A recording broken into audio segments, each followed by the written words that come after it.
Hello friends, આજે આપણે જોઈશું એક્ઝામ્પલ. આના પહેલાં આપણે જ્યારે જોયો હતો થિયોરમ, આના આગળ આપણે આ થિયોરમ 2.24 દેખ્યો હતો. એના પછી એક એક્ઝામ્પલ જોઈ લઈશું. તો એક્ઝામ્પલ છે show by an example that infinite intersection of open sets need not be an open.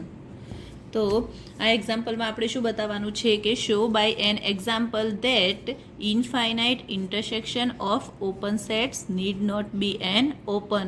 Means કે આપણે જે ઇનફાઇનાઇટનું આપણે જે કોઈ બી એક સેટ લઈશું એ કેવો હશે, ઓપન સેટ લઈશું. એનું જે કેવું મીન્સ ઇનફાઇનાઇટ લઈશું સેટ, એનું જ્યારે ઇન્ટરસેક્શન કરીશું એ શું નહીં હોય, ઓપન નહીં હોય. તો હવે આપણે એ ટાઈપનો એક સેટ લઈશું. તો હું અહીંયા લઈશ ડિફાઇન. આપણે એક સેટ ડિફાઇન કરીએ કે define GN is equal to -1/n to 1/n. અહીંયા હું શું લીધું, -1/n અને 1/n લીધા સેટમાં, જ્યાં n એ શું હશે 1 2 3 સો ઓન. કેમ કે આપણે કેવું લેવાનું છે સેટ, ઇનફાઇનાઇટ. હવે આનું જે ઇન્ટરસેક્શન કરીશું, પહેલાં તો આ કેવો હોવો જોઈએ, ઓપન સેટ. તો આપણે લઈશું કે then GN is an open set in R, જ્યાં all n is equal to 1 2 3 so on.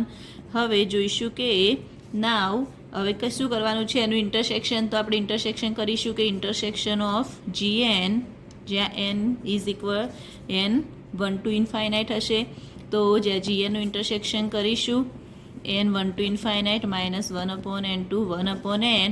હવે આપણે 1/n અને -1/n આ બંનેનું જ્યારે n એ 1 થી ઇન્ફાઇનાઇટ સુધી લઈશું તો ખાલી આપણને શું મળશે, 0 મળશે. જે શું હશે, આ શું થઈ ગયો, જે ફાઇનાઇટ સેટ. તો અહીંયા તો આન્સર શું આવી ગયો, ફાઇનાઇટ સેટ. અને આમાં શું થશે, which is not an open subset of R. આ શું હશે, જે અહીંયા શું મળી ગયું આપણને, ફાઇનાઇટ સેટ કે જે શું ને ઓપન શું નહીં હોય, ઓપન સબસેટ ઓફ આર. તો આ એક્ઝામ્પલ આપણે જોઈ લીધો. હવે જોઈશું ડેફિનેશન. હવે ડેફિનેશન જોઈશું. ક્લોઝર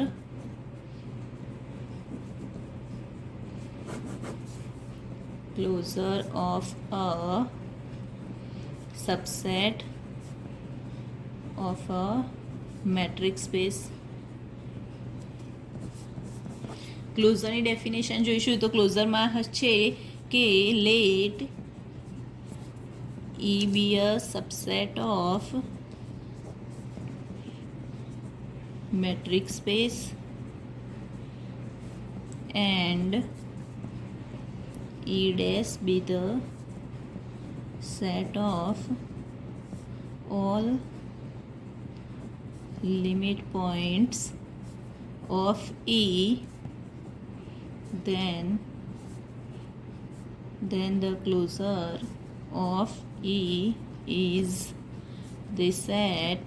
ક્લોઝરને આપણે કઈ રીતે દર્શાવીશું, E બાર. આને શું કહીશું, E closure is equal two E union of E dash. તો ક્લોઝરની ડેફિનેશનમાં શું છે કે E closure is equal two શું થશે, E યુનિયન E ડેશ. જ્યારે E bar is equal to union E dash આ રીતે બી કહેવાય. તો જેમાં E એ શું હશે, subset of a metric space, અને E ડેશ એ શું હશે, the set of all limit points. તો આ બંનેનું જ્યારે યુનિયન કરીશું તો જે મળશે એને શું કહીશું, ક્લોઝર. તો હવે હું એક એક્ઝામ્પલથી તમને બતાવું તો થોડું ઇઝી રહેશે. તો આપણે એક્ઝામ્પલ લઈશું કે if E is equal two હોય, એક સેટ લઈ લઉં 1 1/2 1/3 સો ઓન સબસેટ આર. હવે આપણને શું બતાવવાનું છે, હું કહીશ કે ઈ ક્લોઝર શોધો. તો ઈ ક્લોઝરમાં શું હતું, ઈ ક્લોઝરની ડેફિનેશન શું કે જેમાં ઈ એ તો શું હશે, સબસેટ ઓફ મેટ્રિક સ્પેસ. આપણે આજે કોનો સબસેટ લીધો, મેટ્રિક સ્પેસનો. અને ઈ ડેશ એ શું હશે, the set of all limit points. તો આપણને ઈ તો ખબર જ છે. હવે ઈ ડેશ એટલે કે ઈ ડેશ એ શું લેવાનો, આના લિમિટ પોઈન્ટનો સેટ. તો અહીંયા આપણે કરીશું E closure is equal to E union of E dash, જેમાં ઈ તો 1, 1/2, 1/3 સો ઓન, અને ઈ ડેશ મતલબ આ 1, 1/2, 1/3 નું લિમિટ પોઈન્ટ શું થશે? 1 થી એની લિમિટ 0 સુધી જશે, તો આનું લિમિટ પોઈન્ટ શું થશે? 0. તો આ સેટ એ શું મળી ગયો? 0, 1, 1/2, 1/3. બરાબર. તો ક્લોઝર પછી આપણે એક રિમાર્ક જોઈશું કે જેમાં આ રિમાર્ક પરથી તમારે પાછળના થિયોરમ જે હશે એ થિયોરમમાં પ્રૂફ કરવું ઇઝી પડશે. તો આ એક રિમાર્ક આપણે જોઈ લઈએ. રિમાર્કમાં છે કે let X be a metric space and E subset Y subset X. Means કઈ ટાઈપનું થશે? અહીંયા આ જે ઈ લઈશું, ઈ એ શું હશે? ઈ સબસેટ ઓફ વાય, અને આ વાય એ શું હશે? સબસેટ ઓફ, અહીંયા E subset Y subset x છે. તો હવે આ જ ટાઈપનું હશે. આપણે તો કહી શકીશું કે વી સે, પહેલાં તો first E is open subset of X. અહીંયા શું લીધું મેં? પહેલાં E subset of Y subset of X. તો પહેલાં મેં શું કીધું કે E is open subset of X. E એ ઓપન સબસેટ ઓફ એક્સ ક્યારે કહેવાશે? તો જ્યારે ટુ ઈચ પોઈન્ટ, હું કોઈ બી એક પોઈન્ટ પી એ શેમાં લઈશ? ઈમાં લઈશ. તો to each point P belongs to E, there associated a positive real number R such that, અહીંયા મેં શું લીધું? પી એ ઈમાં લીધો, અહીંયા મેં શું કર્યું? પી ઈમાં લીધો, અને એક હું શું કરીશ? પોઝિટિવ રિયલ નંબર લઈશ. તો એનું જેવું અહીંયા ડિસ્ટન્સ લઈશ પી અને ક્યુનું, એ શું મળશે? આર કરતાં નાનું મળશે. જ્યાં ક્યુ એ શેમાં હશે? એક્સમાં હશે. તો ક્યુ એ શેમાં થઈ જશે? ઈમાં બી થઈ જશે. મીન્સ કે અહીંયા શું કીધું મેં? Is a open subset of X. ક્યારે? જ્યારે હું પી એ ઈમાં લઈશ. ધેર એસોસિએટ આર, મીન્સ કે આર તો આપણે એનું રેડિયસ લઈશું. એ જે રેડિયસ કરતાં ક્યુ જે હશે એનું ડિસ્ટન્સ શું થઈ જશે? પી અને ક્યુનું આર કરતાં નાનું થઈ જશે. તો ક્યુ એ શેમાં હશે? ઈમાં હશે. એમ બી કહેવાય. ક્યુ આમ અહીંયા લઈશું એક્સમાં, તો અને અહીંયા હું લઈશ આર. તો આનું શું થશે? ડિસ્ટન્સ એ આર કરતાં નાનું, તો શું કહેવાશે? ક્યુ ઇન ઈ. તો એને કહીશું is a open subset of x. હવે બીજામાં જોઈશું કે આપણે એક બીજું બી એ રીતે પ્રૂફ કરી શકીએ. જેમ કે અહીંયા પહેલું તો આપણે જોયું. હવે હું બીજું એમ કહી શકું કે નાવ વાય ઇઝ અ, અહીંયા વાય એ શું છે? Subset of metric space X છે. તો now Y is a subset of a metric space X, then Y is a also metric space. Also metric space કહેવાય. તો નાવ શું થશે? ઈ સબસેટ ઓફ વાય થશે. અહીંયા મેં શું લીધું? Y is a subset of metric space, Y is a also metric space. કોના માટે? અહીંયા ઈ માટે થશે. તો ઈ શું થશે? E subset Y. તો હવે આના પરથી કહી શકાય કે so that our definition 1 may equally well be made within y. હવે આપણે therefore we say that E is open subset relative to y. હવે આના પરથી આપણે કહી શકાય કે શું કહી શકાય કે E is open subset relative to Y. તો ઈ ઇઝ ઓપન સબસેટ, પહેલામાં આપણે શું જોયું? E is open subset of X. જ્યારે ઈ એ ઓપન સબસેટ ઓફ એક્સ ક્યારે કહેવાશે? કે મેં અહીંયા શું લીધું? જ્યારે પી એ શેમાં લીધો? ઈમાં લીધો, અને ક્યુ એ શેમાં હશે? એક્સમાં હશે. તો અહીંયા જ્યારે ડિસ્ટન્સ પી અને ક્યુનું એ આર કરતાં નાનું થશે, તો આપણે શું કહેવાય કે ક્યુ શેમાં હશે? ઈમાં હશે. એમ બી કહેવાય. હવે જ્યારે આપણે અહીંયા શું છે? E is a open subset relative to Y. તો open subset relative to Y કહેવા માટે means that to each point P belongs to શેમાં લઈશું, ઈમાં લઈશું, એન્ડ ધેર એસોસિએટ આર, એ જ રીતે અહીંયા there associate positive real number R લઈશું. અને જ્યારે ડિસ્ટન્સ પી અને ક્યુનું શું થશે, લેસ દેન આર, પણ અહીંયા ક્યુ એ શેમાં લઈશું આપણે, અહીંયા વાયમાં લઈશું. તો ક્યુ બિલોંગ્સ ટુ વાય, તો શું થઈ જશે, ક્યુ બિલોંગ્સ ટુ ઈ થશે. હવે શોર્ટમાં આપણે એટલું કહી શકાય કે E is open in X but E in Y and Y in x.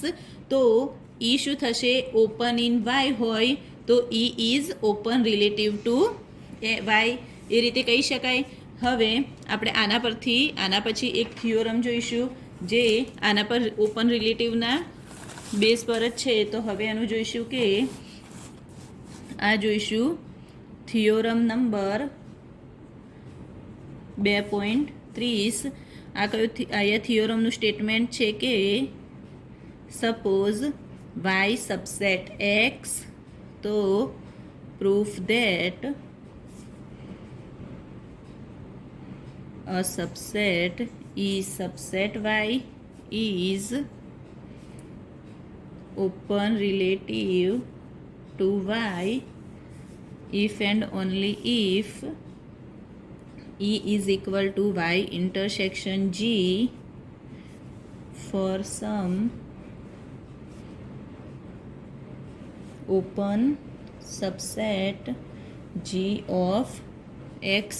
અહીંયા થિયોરમનું સ્ટેટમેન્ટ શું છે કે સપોઝ વાય સબસેટ એક્સ હશે તો પ્રૂફ શું કરવાનું છે કે a subset E subset Y is open relative to Y if and only if E is equal to Y intersection G for some open subset G of X. તો હવે આ proof કરવા માટે આપણે જો પહેલાં તો પાર્ટ 1 જોઈશું કે પ્રૂફમાં પહેલો આપણે જોઈશું પાર્ટ 1માં શું કરીશું, પહેલાં શું આપેલું છે અહીંયા કે સપોઝ વાય સબસેટ શું છે, એક્સ છે. મીન્સ કે અહીંયા જોઈશું કે આ એક વાય લઈ લઉં તો વાય સબસેટ શું છે, એક્સ. વાય સબસેટ એક્સ હશે એન્ડ અહીંયા શું છે, a subset E subset Y, અહીંયા ઈ લેવાય, ઈ સબસેટ વાય થશે તો લખાય and E subset Y is open relative to Y. અહીંયા ઈ સબસેટ વાય એ શું આપ્યું છે, ઓપન રિલેટિવ ટુ વાય. અને આના પહેલાં આપણે ડેફિનેશનમાં જોયું કે ઓપન રિલેટિવ ટુ વાય હશે તો એને ડેફિનેશન વાઇઝ શું થશે, અહીંયા પી એ શેમાં લઈશું, ઈમાં લઈશું. તો all P belongs to E there exist, અહીંયા મેં રેડિયસ લીધી આર પી, અહીંયા આરની, તો અહીંયા હું પી આર પી લખી શકીશ. તો R P greater than 0 such that distance of P Q less than શું થશે, આર પી થશે.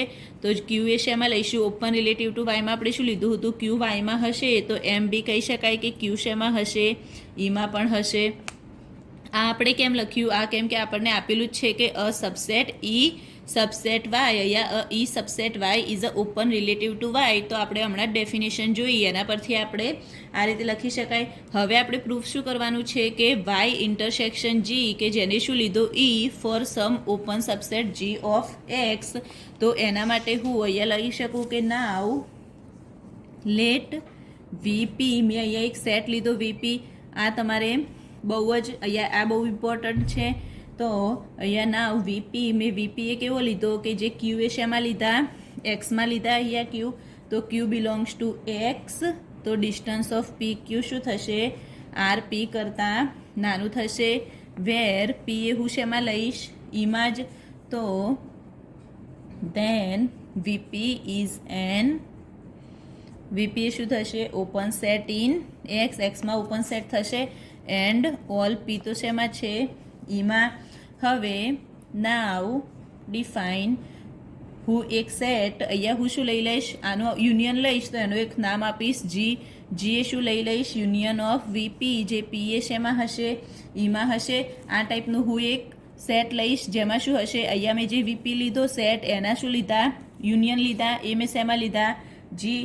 તો હવે આના પરથી આપણે એટલું કહી શકાય કે આને એ રીતે લઈ શકાય કે ધેન એક તો જી એ શું હશે, G is an open subset of X જ્યાં અહીંયા મેં G is open subset of X કેમ લખ્યું, કેમ કે આપણને ખબર છે કે arbitrary union of open sets is an open set. આપણને ખબર છે કે arbitrary union open sets is open set થશે. તો એના પરથી કેમ કે અહીંયા મેં શું લીધું, યુનિયન લીધું, અહીંયા G is equal to union of VP, તો આ શું થશે, જી પણ ઓપન થશે. હવે બીજું આપણે એમ બી કહી શકાય કે નાવ ઓલ પી શેમાં લીધા હતા, ઈમાં લીધા હતા, જ્યાં ઓલ પી માટે P belongs to E, P belongs to E હશે તો એનો મતલબ એમ બી થાય કે પી એ શેમાં હશે, વીપીમાં પણ હશે. હવે જ્યારે પી એ ઈમાં હશે તો આપણે શેમાં લીધા, પી એ વીપીમાં પણ હશે.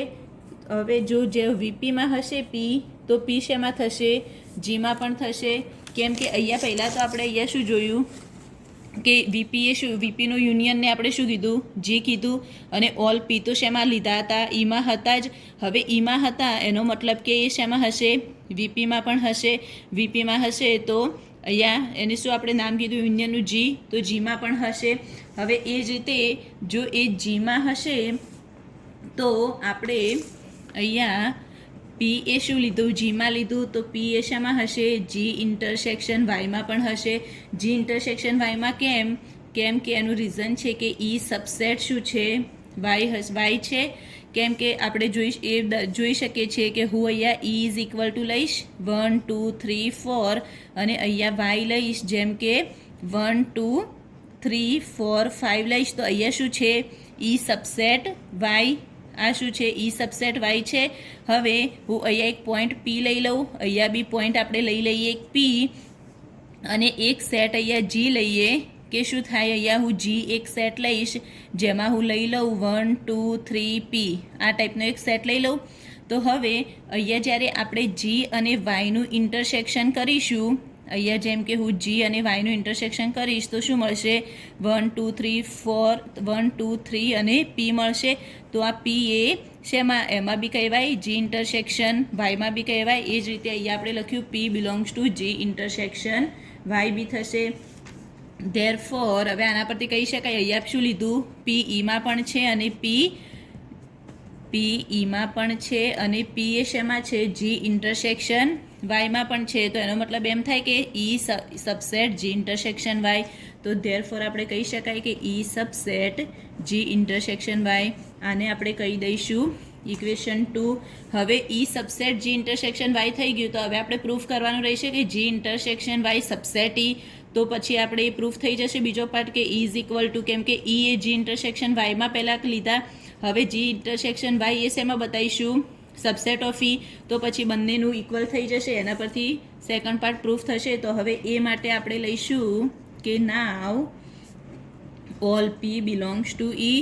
હવે હું શું લઈશ, વીપી ઇન્ટરસેક્શન વાય લઈશ. વીપી ઇન્ટરસેક્શન વાય એ હું શું લઈશ, સેટ જેમાં ક્યુ બિલોંગ્સ ટુ વાય અને distance of P Q less than RP. આ શું હશે, સબસેટ ઓફ ઈ છે જ. તો હવે લઈશું, જ્યારે શું બતાવવાનું છે આપણે, જી ઇન્ટરસેક્શન વાય સબસેટ ઈ, તો એ બતાવવા માટે મેં અહીંયા વીપી ઇન્ટરસેક્શન વાય લીધા. તો હવે હું વીપી મીન્સ આપણે યુનિયન ઓફ વીપી બરાબર જી લીધું હતું, તો હવે આ બધાનું હું યુનિયન લઈશ, union of VP intersection Y, જ્યાં યુનિયનમાં શું હતું, પી બિલોંગ્સ ટુ ઈ, તો એનું સબસેટ શું થશે, ઈ થશે. તો હવે union of VP P belongs to E, મેં અહીંયા યુનિયન વાળો કર્યું. હવે intersection Y subset of E, અને યુનિયન ઓફ વીપી તો આપણે શું કીધું, જી કીધું, તો જી ઇન્ટરસેક્શન વાય સબસેટ ઓફ ઈ થઈ ગયું 3. તો હવે 2 અને 3, તો હવે 2 અને 3 પરથી અહીંયા આપણે 2 અને 3 પરથી કહી શકાય કે 10/2 and 3 we have G intersection y is equal to E. તો આપણને આના પરથી પહેલું તો આપણે પ્રૂફ થઈ ગયું, E is equal to, અહીંયા E is equal to y intersection G થઈ ગયું. હવે પાર્ટ 2 જોઈએ. તો પાર્ટ 2માં આપણે G is equal to, part 2માં આપણે શું કરવાનું હતું, E is equal to y intersection G આપણને આપ્યું છે, એના પરથી આપણે E subset y is open relative to y proof કરવાનું છે. તો એના માટે આપણે જોઈએ કે let E subset y subset x and E is equal to G intersection y for some open set G in x. આ તો આપણને આપેલું જ છે, તો આપણે જોઈએ કે સિન્સ ઈ શું હશે, ઈ સબસેટ જી થશે. અહીંયા ઈ સબસેટ જી આપણને લીધા છે, કેમ કે આના પરથી જ કહી શકાય 1 2 3 4 પી, તો ઈ સબસેટ જી પણ થશે, તો એના પરથી થશે કે E subset G and G is an open set in X. So all P belongs to E. There exists RP greater than 0 such that neighborhood of P subset G થશે. કેમ કે અહીંયા મેં શું લીધું, P તો ઈમાં જ લીધો હતો અને E શું છે સબસેટ G, તો P જે આપણે ઈમાં લીધો હતો તો આપણે એનું નેબરહુડ જે Pનું લઈશું એ બી શેને કન્ટેન કરશે, જીને કન્ટેન કરશે. તો આપણે આ રીતે લખી શકાય. હવે therefore neighborhood of P intersection Y કરીશું તો અહીંયા બી શું થશે, જી ઇન્ટરસેક્શન વાય કે જે આપણે શું આપેલું છે ઈ લીધેલું છે તો ઈ થશે. આનો મતલબ એમ થશે કે thus all p belongs to E, there exists a neighborhood of p intersection y. એ શેમાં થશે, વાયમાં જ થશે, કેમ કે આપણે પી એ ઈમાં લીધો હતો અને જેમ કે અહીંયા હું આ ઈ આ વાય છે, અહીંયા પી એ ઈમાં લીધો હતો, આનું નેબરહુડ લઈશું તો એનું ઇન્ટરસેક્શન કરી તો એ શેમાં થશે, વાયમાં જ થશે. તો એના પરથી કહી શકાય કે such that neighbourhood of P intersection Y subset E. આના સબસેટ શું લીધું, ઈ લીધું, તો આના પરથી કહી શકાય કે E is a open relative to Y. તો આના પરથી આપણે લખી શકાય કે therefore E is open relative to Y.